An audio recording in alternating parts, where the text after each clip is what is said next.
All right, YouTube. Once again, it's Kennard Vernon Stewart here for the podcast. Talking Auburn football, doing another mobile video. I actually wanted to go live tonight because there's a lot going on, especially in the SEC. You know, teams are postponing games. COVID-19 has really hit these guys pretty hard. And as always, it's great to be an Auburn Tiger, War Eagle. So there's some serious games that would have some real impact on the SEC championship game that has been postponed. You talk about LSU versus Alabama, Texas A&M against Tennessee, Auburn versus Mississippi State. Among the key games that are being postponed. Now, the question is, LSU already has 2 postponed games that are in question.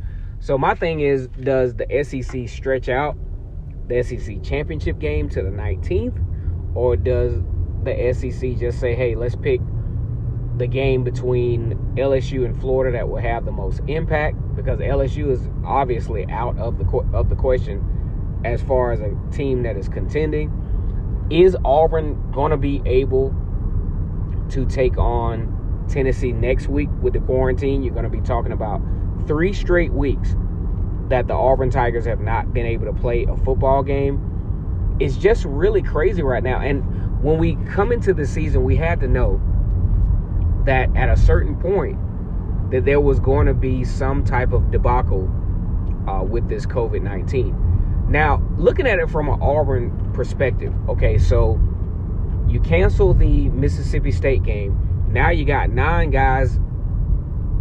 guys, including 9 football players that have tested positive for COVID-19. So you go from having some extra time to practice and shore some things up to now quarantine, doing Zoom meetings, things of that nature. But the good thing is you give the opportunity for players who have been injured, especially like KJ Britt, a chance to get back in action once things unfold. Now, I don't think, honestly, that this is a cancellation of the season.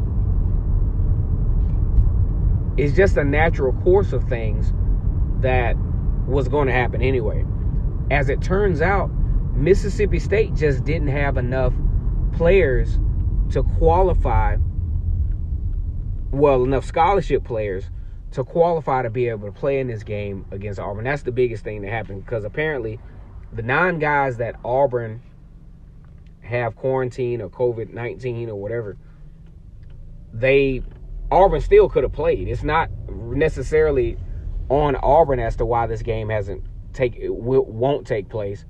It's more so on Mississippi State. They just don't have enough guys to suit up for this game. And then when we look at LSU, oh man, the game was going to suck anyway.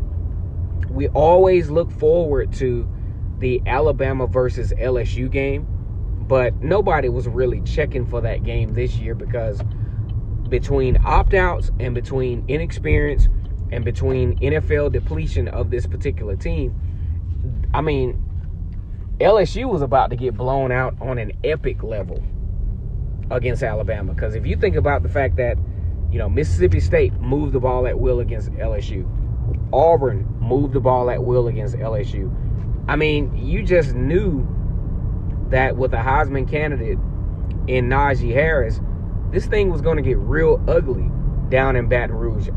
Alabama has not lost in Baton Rouge since 2016, and there was no indication that they were going to lose this year. Now, here's the thing.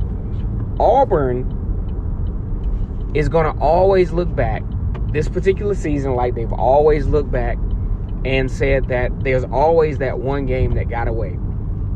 That game this year is going to be South Carolina, because you get Auburn in a win against South Carolina where Bo Nix threw 3 interceptions and still had an opportunity late to win the game, losing that game 30-22 on the road in Columbia, South Carolina.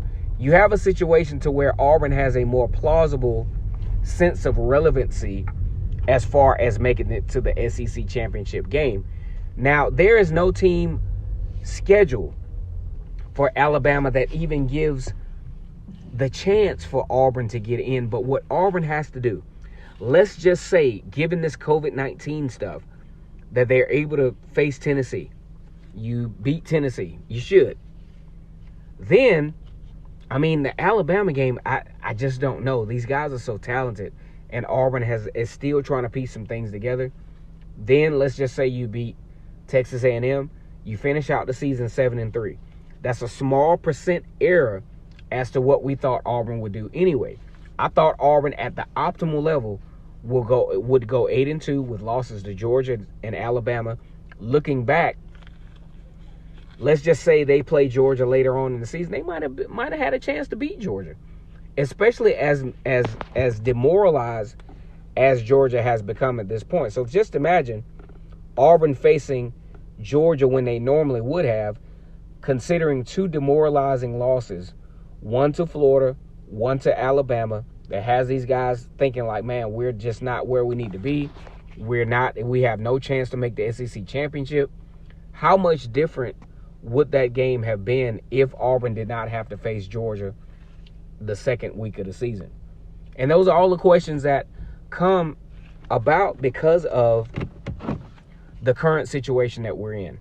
We want to take this season seriously. I applaud the coaches. I applaud the NCAA. I applaud the SEC for trying to make this happen, but outside sources are not making this thing, not really making this thing to the point where we can take it the same way we would have if there would have been spring practice, if there would have been summer camps, if there would have been fall camps to get these guys prepared. Now, big shout out to the players who really did a good job of preparing in the offseason. I think considering all things, the season really hasn't been that terrible. The only thing that has been kind of bad is the occasional interruptions of COVID-19. All right, guys, let me know what you think about this video. Let me know what you think about the remainder of the SEC season, the college football season. Pac-12 has just got back into action. Oregon beating Stanford pretty tough. I mean, it's just tough, man. I mean, we want to view this thing with some degree of normalcy, but this particular instance with the pandemic, honestly, is not allowing us to. And it's just going to get difficult in the days ahead because you got to factor in quarantining. You got to factor in different elements that will hinder teams from being able to play, especially if they don't have enough scholarship players to field a team. But what I do want to know is, can we get some of that Nick Saban testing? You test positive early in the week, then you have 2 straight negative tests, and now you're able to coach on the sideline. That's something that's up for question. All right, guys. Once again, it's Kennard Vernon Stewart here for the podcast Talking Auburn Football. Like the video, comment, and subscribe. And as always, it's great to be an Auburn Tiger, War Eagle.